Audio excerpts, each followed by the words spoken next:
दोस्तों, कब्र की पहली रात एक अहम रात है। कब्र की पहली रात किसी के लिए जहन्नम का गड्ढा हो सकती है और किसी के लिए जन्नत का बाग। रसूलुल्लाह सल्लल्लाहु अलैहि वसल्लम फरमाते हैं, बेशक ये उम्मत अपनी कब्रों में आजमाई जाएगी। जब मोमिन को कब्र में रखा जाता है तो इसके पास एक फरिश्ता आता है और पूछता है, तो किसकी इबादत करता था? अगर अल्लाह ने इसे हदायत दी हो तो वो कहता है, मैं अल्लाह की इबादत करता था।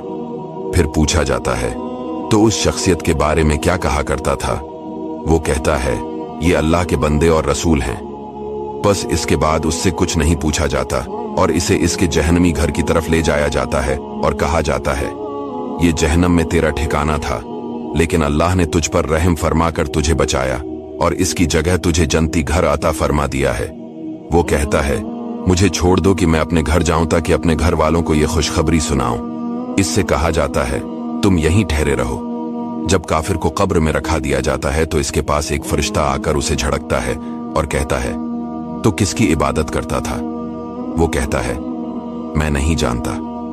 इससे कहा जाता है, इस शख्सियत के बारे में क्या कहता था? वो बोलता है, मैं नहीं जानता। मैं तो जो लोगों को कहते सुनता था वही कहता था।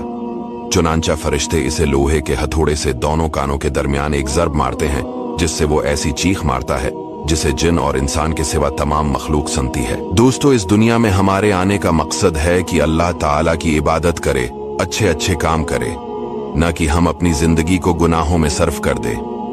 हमें मौत आनी है और हमें कब्र में जाना है, मगर अफसोस की बात यह है कि हम उसके लिए कोई तैयारी नहीं कर रहे।